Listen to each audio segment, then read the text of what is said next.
And what's up? Welcome in. It is GC Live Friday episode of the show, also known as the South Carolina versus Kentucky preview show. So obviously we love when you catch it live on YouTube, Facebook, and Twitter. But if not, hopefully this can serve as maybe some game day listening as you roll into town. Probably very early in what, Chris, I believe will be one of the best tailgating atmospheres and best game day atmospheres that we've seen at Williams-Brice Stadium, certainly at least since 2019 and maybe even before that. I think a lot of excitement, as you would expect, surrounding this game, and we're going to dive into it with final thoughts on the matchup, and we're going to have a little recruiting corner as well, because this is a weekend that the recruiting side of this deserves its own segment, I believe. So we're going to dive into that a little bit later on. But first, got to tell you about our good friend Clint Hammond of the Mortgage Network. ClintHammond.com is how you can get more information on Clint, or you can give him a call, 803-771-6933. The NMLS number is 71597. And you can also email Clint, C. Hammond, that's the letter C, Hammond at mortgagenetwork.com. He is the branch manager of the Columbia Mortgage Network. Office is right over there across from Dreher High School. As always, if you're in the market for a new home, or maybe just want to find out what you could possibly save on your monthly payment with a refinance, give Clint a shout, 803-771-6933. Chris, we're almost there. The hay is almost in the barn. Whatever South Carolina has prepared for Kentucky, whatever Kentucky has prepared for South Carolina, is pretty much in. So the game is here. Obviously, as I said on the lead in, there's a lot of excitement, some buzz around Columbia getting ready for this thing. A very, I believe, winnable game for South Carolina. I believe a fourth quarter football game is upon us, and those are always fun. But to me, man, the reason this game has, I guess, taken on the scale that it has, it's not because it's a must win. I hate that phrase, must win.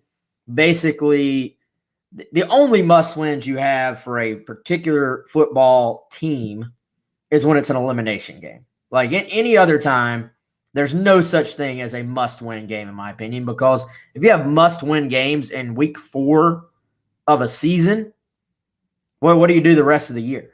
What do you do the rest of the Beamer era? This is game 4 of a first year head coach. Now that I've gotten that out of the way, this is a massive game for South Carolina. And I look at it as a massive opportunity for South Carolina, and it's because it's a swing game. Regardless of how South Carolina got to 2-1, how it played out, was the defense what you thought? Was the offense what you thought? Did you think South Carolina would beat East Carolina more? However you thought they would get there. On paper, most people would have had South Carolina at 2-1 going into this football game. Now is when you sort of get into that. Kentucky fans feel like they're going to win the game. South Carolina fans feel like they're going to win the game. Most neutral observers probably feel like it's going to be a pretty tight football game, that anything could happen. So, 3-1 just looks way different than 2-2. It does. And I was on with Jay and Pearson and Tommy, the halftime show right before this on 107.5 The Game, Wes, and they led off actually with almost exactly what you did, saying that Jay, to credit properly, said the must-win thing, no go. But how big is it? It kind of measure that. And so my response was along the same lines of what you're saying, and what I'll kind of repeat or paraphrase here. South Carolina is where everybody thought they'd be. Now, maybe you had different opinions. Oh, well, ECU shouldn't have been close, or Georgia should have been closer. There's been a lot of talk about the offense. Throw all that out. Throw that all out. Let's talk about record. Going into this year, it would have been perfectly reasonable to say South Carolina could/should be 2-1 after these first 2 games.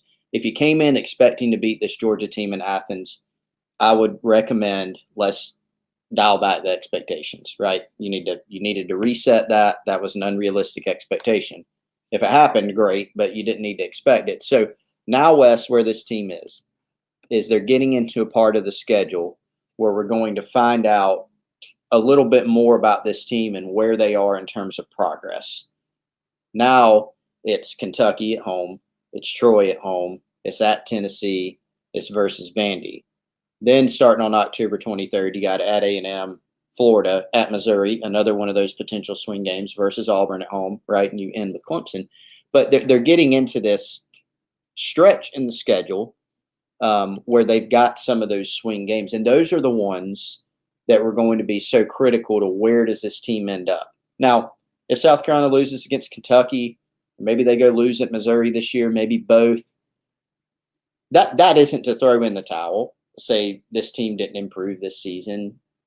The Beamer era is off to a bad start. But if they can go and get good results in this stretch of the schedule, that was the goal, right? The goal this year, for being realistic, was not go win 10 games. Unrealistic this year with this schedule and where things are. But realistic to think, hey, go win one of these swing games or two or more. And Kentucky is one of those. So the on paper, Wes, expectation that Vegas has set, and I think it's totally fair, is Kentucky's favorite. Completely fair. Win a bowl game, though, for South Carolina, yes. And so there's the recruiting angle of how big this is from that aspect. And it's also big because this would be a significant win. And this would put this team, like you said, at 3-1 with a chance to go to 4-1 and kind of start notching those victories that this team needs to get to bowl eligibility. Well, and I think, should Kentucky be favored in this game? Yes. Again, we'll go back to our 10 games. If they play 10, I got Kentucky winning probably 6 of them. The early part of a season, Chris, you're dealing with incomplete information. That's why you play the games. You play the games to find out where these teams stack up. And by the end of the year, you hope you have a decent feel for that. Now, you're going to have outliers, right? You're going to, on paper, South Carolina should have never beaten Auburn last year, but it happened. But until South Carolina sort of proves it's taken a step forward, it makes sense for Kentucky to be favored. Now, I think what this game sort of starts to do, and I think this is what you're saying, it's just it's a different way of saying it. This game starts to almost set, like, what are the true expectations moving forward for this rebuild? Like, how far off is South Carolina? Like, is South Carolina already a team that can sort of scrap out a bowl win or a bowl berth, I should say, that can get to a point where they go to a bowl game and then sort of try to just take that? Is that the platform? Or is the platform right now that you're just better than Vandy in the East and sort of fighting to be above, anything above that? There's a lot of power rankings that have South Carolina down at the bottom of that conversation. Let's call it for what it is.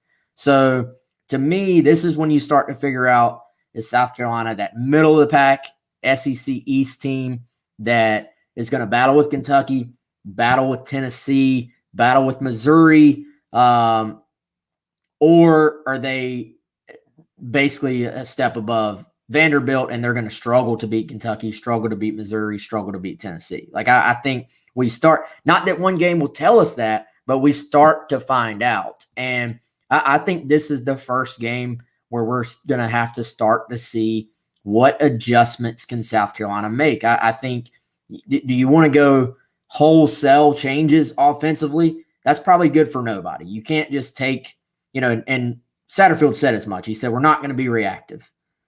But are you going to have to make some tweaks? Are you going to have to start to, I believe the cliche, something to hang their hat on, is probably going to be repeated quite a bit, because that's what they have to do, man. They have to find something offensively to hang their hat on. You and I were talking before we came on air. South Carolina, the last couple of years, obviously Kentucky blew South Carolina out in Kentucky. Final game of the season last year. Let's be honest, the season was pretty much over at that point. You had several opt-outs, an interim coach. South Carolina literally was hiring Shane Beamer as that game was going on. I mean, what do you even take from that game? But Kentucky blew South Carolina out. South Carolina ran the football against Kentucky last year. Kevin Harris had 200 yards plus. South Carolina ran the football against do you remember the Kentucky 2019 game? That was really when South Carolina started to get its running game going. Because that's when the pin and pull sort of became their bread and butter, and then they beat Georgia the next week. So can they start to find what they do well on offense this week? I believe is sort of the thing. If you're a Carolina fan, you're gonna start to know mid second quarter. I think by the end of the first quarter, mid second quarter, you're gonna have to start to have a feel that this thing's either going much better or it's going about the same. You will, and so it is kind of a key, like a critical point in the season, because look, if let's say South Carolina had played, 2 games, 3 games, and they were using the Georgia game for this same thing where you've got to change the offense, and when we say change the offense, I think there's 2 aspects to it. Number one, they've got to eliminate just the silly stuff. So penalties, and look, some of that goes back to just the atmosphere in Georgia. You hope, as a Gamecock fan, that Kentucky struggles with some of those same things. But we documented that, some of these guys, South Carolina's team, it's the first time they played in a full stadium atmosphere. Georgia, I mean, the place was rocking by all accounts. I was not there, but it was rocking by all accounts. And so some of that was, they struggle maybe due to the crowd noise. Nolan went into that a little bit, clapping and nobody moves. That was a factor, right? But there are also, we've talked about it over and over, there's a lot of issues, with communication, things like that. Now, Georgia is not a good team to work that out against, but as we have said, that game kind of exposed some things, not just the fact that Georgia's got superior players, if we're being realistic, but it exposed, okay, there might be some underlying issues here in all phases of the game, but particularly on offense. It wasn't just Georgia whipped some guys up front or Georgia's got great athletes. Those things were present. But it was also, and this is evident by how much it's been discussed afterwards by the coaching staff, by fans, by players, there are some things that have got to be cleaned up here. This is a critical time because you're not playing another Georgia. Now you have a chance against Kentucky, a more winnable game where maybe you can work some of those things out. And so I agree with you. That is one of the more critical factors in this game. I think defensively there's a lot to worry about too, but offensively you've got to clean some things up. And so it starts with, clean up the penalties and things like that, but also schematically, will we see anything different? What kind of tweaks will we see? Luke Doty's presence, that'll be significant. That's kind of a third layer to it. So interesting matchup for sure, particularly with, what they'll do offensively. And I agree with you. I think we'll get a good look early. So to me, I go back to something I've probably said multiple times this week.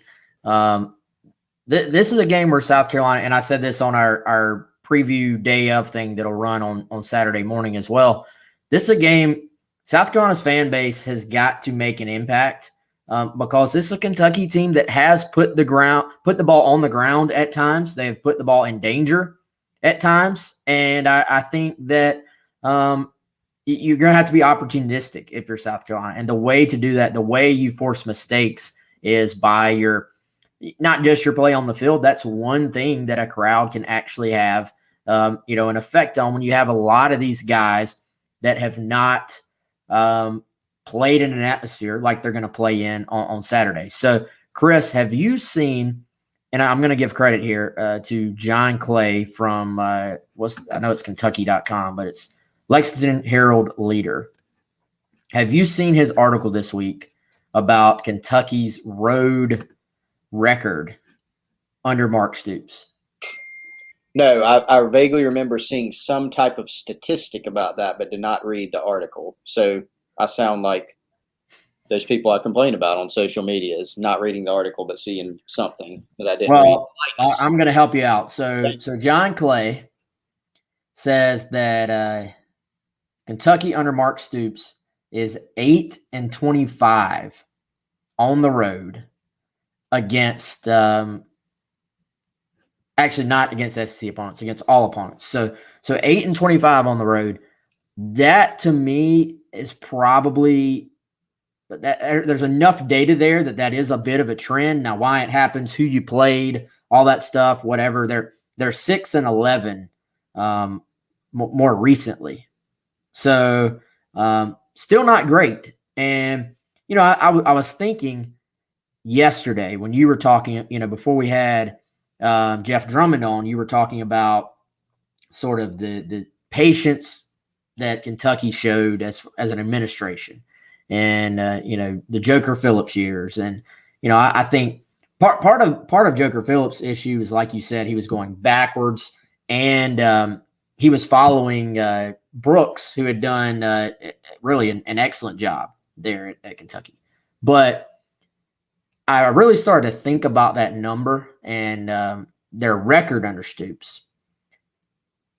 I almost think that South Carolina and the South Carolina-Kentucky game is the difference in Stoops being on solid ground and being in the same place as Joker Phillips. Because think about how much South Carolina owned Kentucky for that decade prior. And if you looked at any coach's total career record, that you're adding 10 losses in there. Now you're eliminating those losses every year, but what? One in the last I've seen the number so many times. Is it 6 out of 7? Is that correct? I think that's it. Kentucky's one. Yeah, something like that. 5, 7, 6, 7. So my point being that sort of switching that series to being all completely Kentucky versus all completely South Carolina is massive in his career win-loss record compared to the guys before him.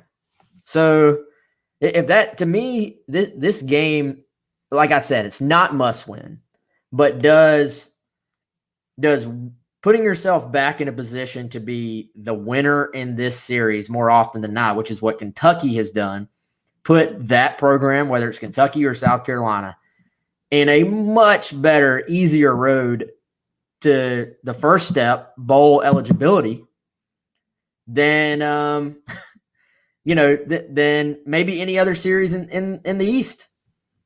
Yeah, it's a great point. Mark Stoops, definitely got an assist on that. And, dude, I mean, Jeff mentioned it yesterday. Jeff Drummond mentioned it. It was the heat was hot on Mark Stoops, like after that year 3, even earlier than that, right? But it was the heat was hot. And even after that year 3, they bring him back, right, after a 5-7 year. And in 2016, they actually finished second in the East. But they were 7-6. So a lot of people still looking around and said, see, I told you, year 4, and this is what you're building towards, and it's still 7-6, just kind of okay. 2018, they end up going 10-3. That Kentucky beat South Carolina that 2015 year. Now, that wasn't a very good South Carolina team, as we know. They won 3 games. Spurrier, resigning year. But that was probably a key win for them, too, because they take that game 26-22 at Williams-Brice. That team, instead of going 4-8 in year 3 and going backwards, they're 5-7 in year 3, which is the same. And instead of being 1-7 in conference, they're 2-6. It's not great, obviously, but it helps some, right? And then 2016, they win. 2017, they win. So it certainly did help, I think, winning one of those swing games. And you can kind of point to that as illustrating, hey, we're making some moves here in that kind of middle of the pack. And that's kind of where South Carolina is now. Like you said earlier, we don't know if they're there yet. We don't know if they're on the level or maybe even past. If they beat all of these teams this year, you could argue they're past Tennessee, Missouri, Kentucky, or are they still a decent amount behind them and just in front of Vandy, so I can get my Vandy shot in today. But we don't know yet. But they're in a similar position that Kentucky's been in the past, and that South Carolina game was important to them. This Kentucky game is important for South Carolina too. Yeah, and no doubt, man. I think if now the other side of this, if Kentucky wins, I think people may start to talk about them, because if they win, I think that means Will Levis has played a good game. I'm I'm curious to watch more of this kid because I think he has the upside to potentially be one of the sort of upper quarterbacks in the SEC. So if he plays to that standard, people may start to talk about Kentucky as the dark horse, in the East. All we've talked about is Georgia. Obviously, Florida is sort of most people's pick as sort of the next team in the East. But, Kentucky maybe is in that conversation if they start out 2-0 in SEC play, and they've gotten past Missouri, which is certainly a swing game from their perspective. So, all right, we're going to get into the actual game. But first, let's get into the recruiting side of things, Chris. We just posted another, I would say, pretty big update to the list of guys. If you're a Gamecock Central subscriber, go check that out. The list, I was kind of laughing at that quote from Beamer where he was talking about the list would take 30 minutes. It took him 30 minutes to go through the list. And now he was getting updates throughout the week on his list, on his end, and how it got bigger and bigger and bigger. And I was like, that's, as we've been updating our list on Gamecock Central, it's been getting longer and longer and longer. Go check that out if you have not already. But I don't, I don't want to sort of go completely into the world of hyperbole here, Chris. But because there've been some big weekends, and let's not pretend like even under Muschamp, there were weekends where South Carolina had a bunch of big time prospects on their campus. So I kind of hate when people just look back and just revisionist history, and they're like, well, this never happened before. But I will say, man, with no recruits being able to visit last year, and the EIU game, it was clearly not a huge push to get a bunch of guys in for that game. This is definitely one of the best lists I've seen in a long time as far as the combination of some official visitors, some final 2022 unofficial, Dane Key coming in from Kentucky. But really, dude, when you start looking at 2023 and 2024, the guys South Carolina can start to set that table with. This list has a little bit of everything. Yeah, they've been eyeing this week, Wes, for a long time, because think back to how long Jamari Lyons' official visit, the big defensive tackle out of Florida, it's been scheduled for a while. They clearly eyed this visit. I think it was set in the summer or something, as they pointed out to this weekend, not just, hey, first home game. Because, there were aspects of the first home game. It's the first one under Shane Beamer. It's the first time that prospects can actually visit. Last year they had to buy their own ticket, sit in the stands. They could actually visit, but they push more people towards this because it's more of a marquee game, better, SEC game, better atmosphere, and they clearly have targeted getting a lot of their recruits in. So big for the senior class of some of the guys you mentioned, 3 official visitors, Lyons, Antonio Williams, obviously, a huge one, and Jayshawn Barham. But I think, Wes, equally as big, the 2023 and 2024 classes, the amount of in-state priority guys that they have from those classes that are coming in, out-of-state guys, this is such an important time to lay the groundwork for those guys. And after, I look back to, camps, for instance, no camps, the year before. And that was a huge thing. And so when camps returned, that was so significant because prospects could actually come and camp. You get a look at them, and they're able to. Lots of guys came on and had never seen the new facilities, for example. You get to show them that. Well, a lot of these guys have never seen the game atmosphere, whether they're, Barham has not, but even a lot of the underclassmen have not, or they haven't in a while. And so that's why this is such an important kind of foundation builder for those guys to come in and see it. So official visit wise, man, I look at these 3 guys, as you said, the word Beamer used was difference makers. I think obviously he couldn't speak of them specifically, but we know who he was talking about when he was talking about the 3 official visitors.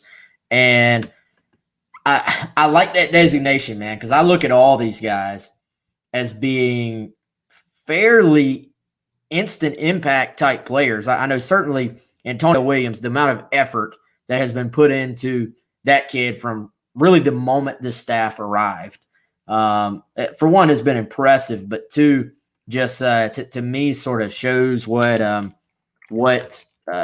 A, he means to South Carolina, but B, just how good of a player he is. I'm going to try to actually make it out. Dutch Fork's playing at home for the first time in forever tonight against Spartanburg, which should actually be a pretty decent matchup. So I'm hoping to get over there and see Antonio Williams play before his official visit this weekend. And to me, man, this kid just looks like somebody that could come in and make plays on South Carolina's offense and potentially play as a true freshman. Yeah, it's been a long process for South Carolina ever since this coaching staff got put in place.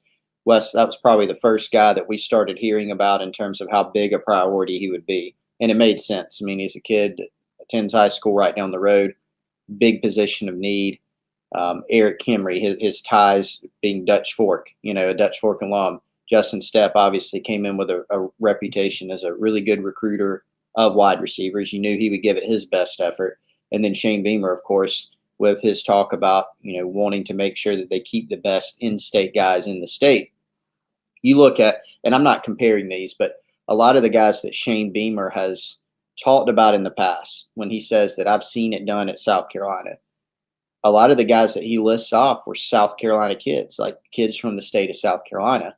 Now, there's not a Jadeveon Clowney out there, right? But there are a lot of really good players that could go to many of the schools in the country that they want. Some of them are going to have their pick or do have their pick. So that extends to the 23 and 24 class, and that's why this is so important. But Antonio, he's a guy that I think his stock has just continued to go up, Wes, as people see him. He's quick. He can play I think he can play multiple spots. You can line him up at multiple places at receiver. There's no doubt that if Carolina is able to sign him, he's a guy that's going to play early and often with his skill set. Yeah, you see him playing some running back right here, man. I mean, this is a kid that I don't know. It's a true battle, and I'm curious to see because we thought, and even right here on the show, right? Remember we had Jason Barnes on. It looked like he may be an early commit candidate, and that has not happened. The process is sort of extended out, and then it's sort of South Carolina and Ole Miss, but Clemson is still lurking. You have Auburn still lurking. Auburn looks like it's going to get an official visit. So there's a lot sort of that's played out here where if you're South Carolina, you need this weekend to go well, man. And not that it's going to be a situation where he, just commits to the Gamecocks. Obviously, he's not ready to make a decision, but you have to keep some momentum going with him. Probably needs to see a decent showing from the offense. And for him, though, Chris, I think it's just about continuing to build those relationships, whether it's with Stepp or just the current players. I'll be curious to see even who hosts them. To me, maybe a DeCarrion Joyner makes sense. Just a very personable, all-around guy who could maybe, kind of put the program's best foot forward. Yeah, that is going to be interesting. And I can't even think of the example, kind of caught me unaware of. Joyner hosted somebody, I think this summer, that was a pretty key recruit that I thought was an interesting matchup. I don't even know if it was a receiver. I think it just might have been kind of a random position, but he's certainly someone that's, a very good advocate for the program, someone that they've counted on to be a kind of a leader and ambassador. And obviously he's an in-state kid who decided to stay in South Carolina and stay at South Carolina after facing some adversity with, being moved from quarterback to receiver and kind of bounced a little bit. So he would certainly be a good one. But, Antonio Wes, as we've documented over and over, not a huge fan of the recruiting process, doesn't talk a ton, but is plenty familiar with South Carolina. And the staff, you use the phrase, putting their best foot forward. Look, I don't think there's anything else that they could be doing or could have done up to this point. And I mentioned it's been a process that started the day Shane Beamer got here. It'll continue until the day that Antonio, commits, whenever that may be. It is going to be a battle, but they're giving it everything they've got. And I think this weekend is indeed, a key part of that. Let's go into Jayshawn Barham now, Chris. That's who y'all see on your screen if you're watching on the YouTube version. Either my head just turned crooked or this camera is extremely crooked on this video for some reason. But Barham actually plays in space quite a bit on this tape here, Chris, but a guy that's going to be more of an edge guy for South Carolina, 4-star prospect, and an example of Mike P., a noted GC Live fan, as I say every time I bring him up. Mike Peterson, he kind of works behind the scenes really well with some of these big-time guys, man. He was instrumental in South Carolina getting Jordan Birch and has been very, very involved here in keeping South Carolina in the mix with Jayshawn. And now they get their real chance. The kid was down for an unofficial, but this is when you get your real chance. And coming off a Penn State visit that I'm sure went great, a Penn State atmosphere we all saw was outstanding. Give credit where it's due. So again, another reason why it's important for there to be a great atmosphere at the game on Saturday night. And I think the key there is something that you mentioned with Penn State. This is a guy that is from Maryland. And so the DMV area and then Penn State, some of the schools in that region, South Carolina is going to have to pull him away from those schools. And that's been, I think, the key question throughout this recruitment. South Carolina has done a really good job. Mike Peterson, leading that charge of getting in the game and staying in the game, getting the summer unofficial visit, getting this official visit on a big game weekend. This is the game that's kind of been circled for him for a while too, of hoping you can get him in, and that's coming to fruition. So, that's the key. Can you pull him out of that region? Because he is a guy that some people have described him as kind of like a homebody type.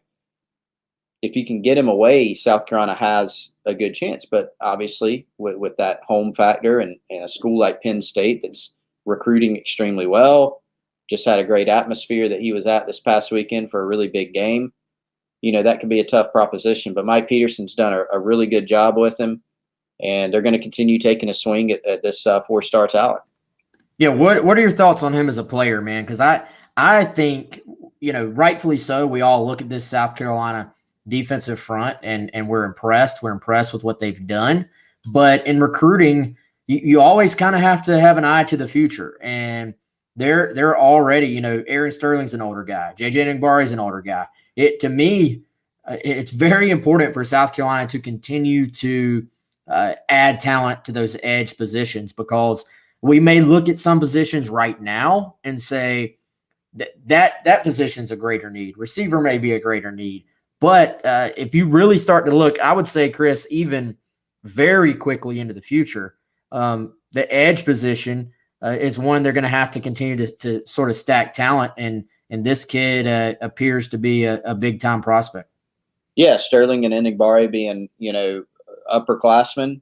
Jordan Birch next year will be a junior, so if he wants to be classified as a junior, but probably will be. So it's, it is very important to continue, trying to replenish and stack that talent. But yeah, he's a really interesting player because he can play off the edge and pass rush, but can also play in space, like you said.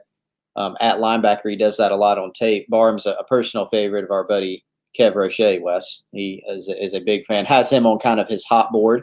Maybe we need to get Kev on the show as a guest to break down his personal recruiting Kev Roche big board. That would be an outstanding guest, actually. I believe his first priority is that they have an awesome name. Yes, he does. He does go for the name for sure. And that was, Kev loved Tank Bigsby, obviously coming out of high school, as we know. Very good player and very good name.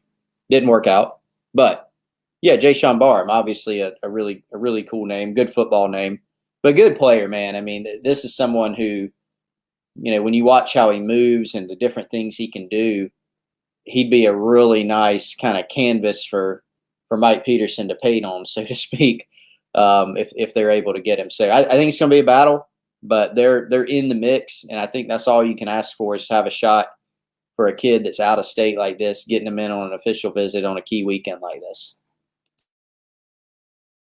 A canvas for him to paint on. We're getting deep into the analogies here. Well, I'll segue.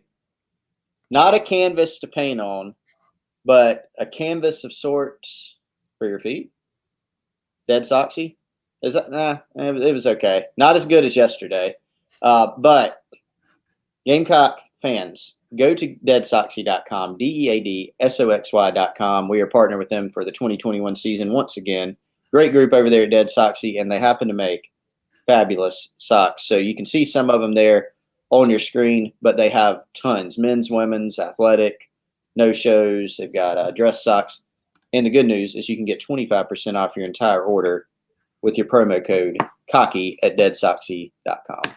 I will try to do better on the segue next time. People were loving the segue yesterday. I'll say that. It was decent. I mean, it would be tough to ask you to back-to-back hit that same standard, man. Let's talk a bit about Jamari Lyons here, Vieira, Florida. Again, as you said, man, this is a visit that's seems like it's been on the books for 3 years now. But it's finally happening. Jimmy Lindsey has been, really busting it to try to get South Carolina in the mix here. It's a Final Two situation. Florida's going to be tough to beat. Let's go ahead and say that right off the bat. Florida has been the perceived favorite. If you follow, Chris, the people who do what we do, but for Florida, most of them sort of have him in their like projected classes or whatever. So most people think he ends up there. But South Carolina's in the Final Two. I believe a decision is coming October 6th, so right around the corner. What do you first of all, what do you think of Lyons as a player, man, and what needs to happen this weekend for South Carolina? Well, just eyeballing him in person, it certainly matches up with what you would see and expect to see in person. When you look at the film, he looks like a big, athletic, powerful kid. And so we had a chance to eyeball him. The size is definitely there. He's not a guy that you look at. There's some kids you see on film, you're not really sure how big they are. Well, Lyons matches up to that. He has, legitimate size. Had a really good unofficial, this summer to South Carolina. So big weekend, obviously, to get a little bit back into the recruiting aspect of it. But yeah, as a player, you really like the film. You see him, powerful kid. You see him take on double teams. You see him beating guys one-on-one. He has a really good first step off the ball.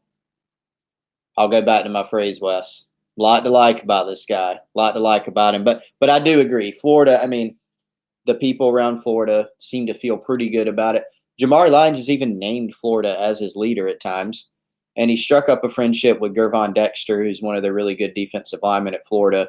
So it is, I don't want to say uphill battle, but Florida's the team to beat, right? So that's kind of the standard that you have to surpass. On top of that, you're not only beating Florida, but you're beating Florida for a Florida kid. He's from the Sunshine State, so you have to overcome all those different things, and they're in the mix. And again, this is all you can ask for is to get an official visit and have that opportunity down the stretch.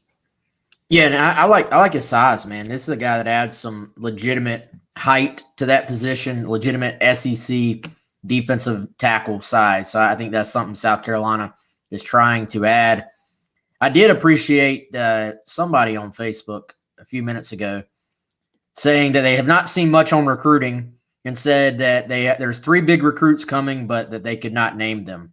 Nikki, literally as we were talking about the 3 official visitors, there is, if you go to GamecockCentral.com, Nikki, there's a free story that names all 3 guys if you were not listening to us talk about it. So you've got, again, 3 big official visits, but a ton of unofficial visits that also down the road are going to be massive. We're not going to go through every single one of them. Obviously, from a 2022 standpoint, Chris, I think you got to look at a guy we just recently added that is an expected visitor, James Pierce, another edge guy from the Charlotte area that will be in. And then Dane Key, interesting. I got to think I don't think South Carolina is the favorite, but it's intriguing to me that he took the official visit over the summer. And he told me right after the official that he was coming back for an unofficial for the Kentucky game. And when kids say I'm going to take a visit then, and it's like months ahead of time, I sort of put it in the back of my mind, but you don't lock it in, right? Right. The fact that he is going to take that visit, there are some sort of prior connections here. Greg Atkins has connections to his family. I think Clayton White has some connections there. There are some reasons for him to be comfortable with South Carolina's staff if he decides he wants to branch out. He is a Kentucky legacy. So I'm sure the jaded folks, maybe rightfully so, may just say, well, he's going to come watch Kentucky play. But if you get him on your campus, that's never a bad thing. And he's a 4-star guy, certainly somebody that the staff would like to have in their class. Yeah, and so I think those connections do help South Carolina. You're right. Atkins has some ties, and Clayton White coached at Western Kentucky, Dane Key's older brother in the secondary, right? So helpful, and there's some good relationships, and they've done a good job recruiting. And this isn't the first visit. Like you said, he took an official over the summer. Now, this is a Kentucky kid, and his dad played there, Kentucky legacy. So is it going to be, are they the team to beat? Yes. Everybody else that's recruiting Dane Key is kind of looking at Kentucky and pointing at them and saying, you got to beat Kentucky for this kid. But again, I'll get back to this. It's hard to say. It's hard to write the story for sure before this happens. This is a spot where it's important to get him back in for this game. He hasn't been on campus in a while. The game atmosphere, will this be his first visit to Columbia for a game, Wes? Probably so. I don't know for sure. We'll make sure we ask. But I think so. And so that's an important component. So things could go as well as possible. Dane Key could fall in love with South Carolina. And at the end of the day, because he's a Lexington kid, because his dad played there, he might say, I can't do it. I got to go to Kentucky. Right. But this gives you a shot. And they've certainly been in the mix there. And Nikki says that he was typing. Sorry. I'm just messing with you, Nikki. I really am. We like to bust some. Yeah, we like to give people a hard time here. So Chris and Travis says, has the ship sailed on Gibson, referring to Jaden Gibson, I'm guessing. Yes. I mean, I think, there was talk that Jaden would take an official visit to South Carolina. Now there's talk he'll decide soon. No official has been set or wasn't set as of recently. So, yeah, I think South Carolina a very, very long shot at this point with Jaden Gibson. Do we do a little more recruiting, man, or should we get into final thoughts on the game?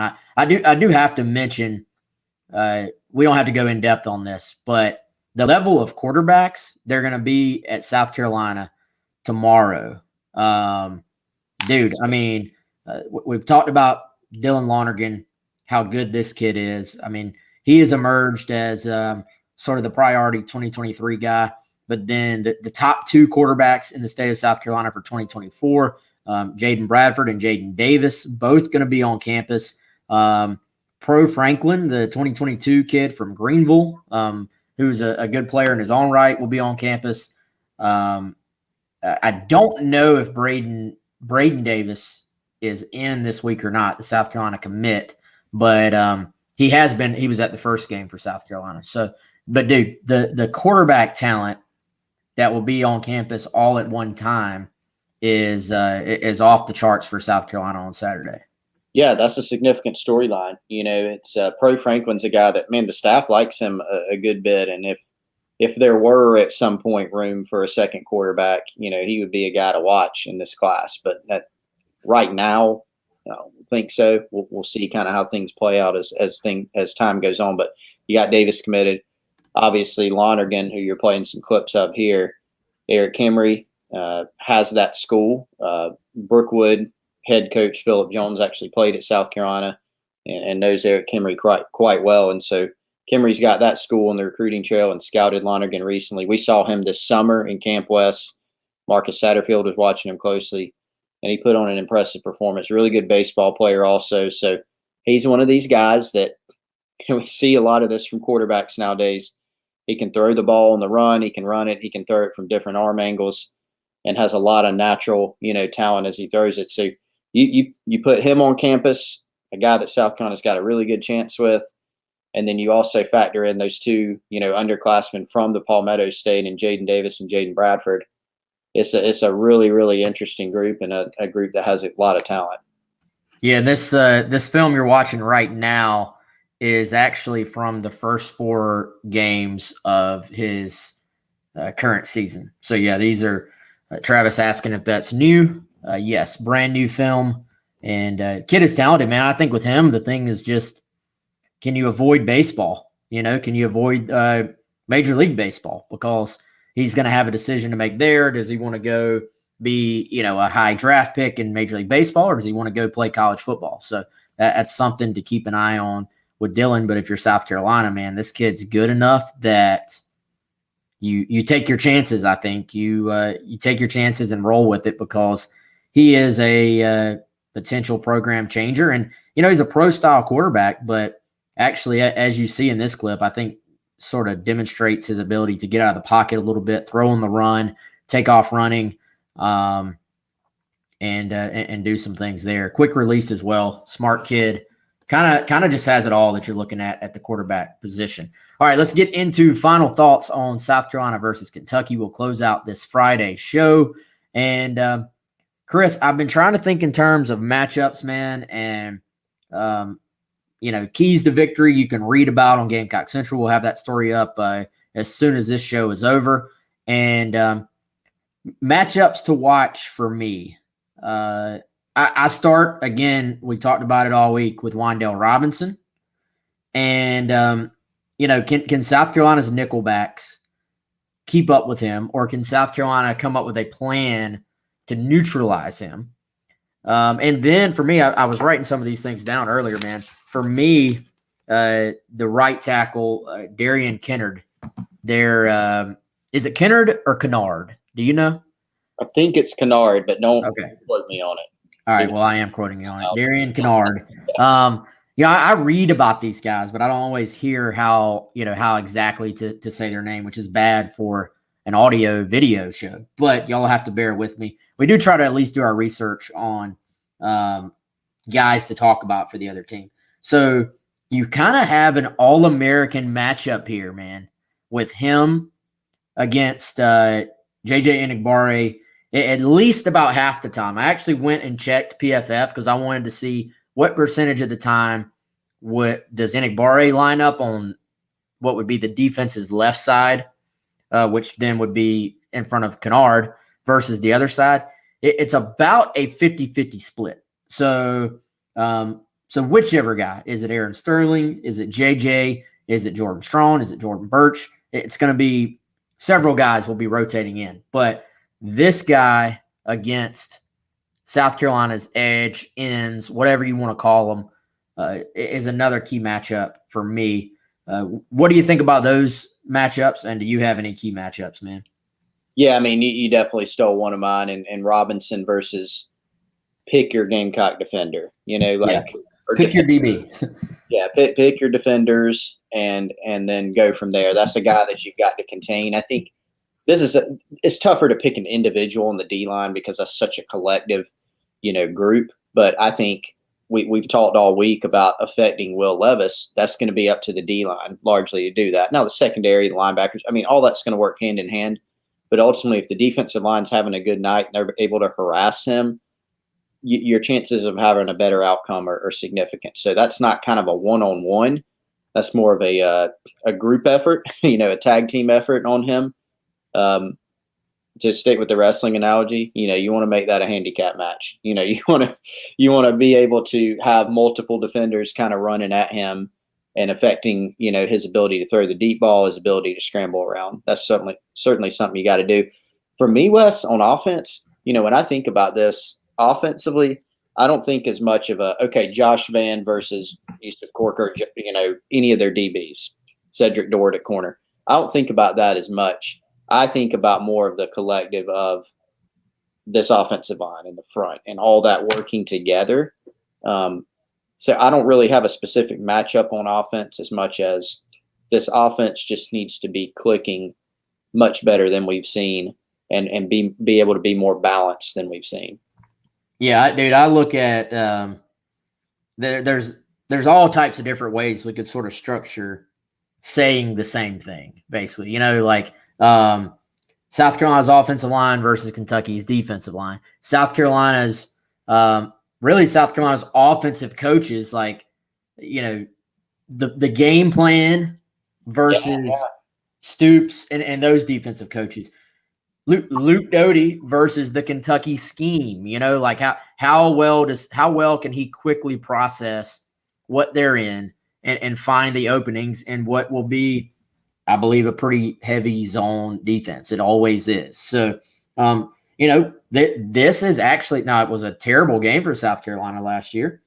This is one of the few teams Luke Doty can say he's played before as a quarterback. So what did he learn from playing Kentucky last year about this defense? And, I think, man, again, I go back to the crowd again. I've said it probably 100 times this week. The crowd has to affect this game and put South Carolina in a position. And special teams, I think we talked about that yesterday.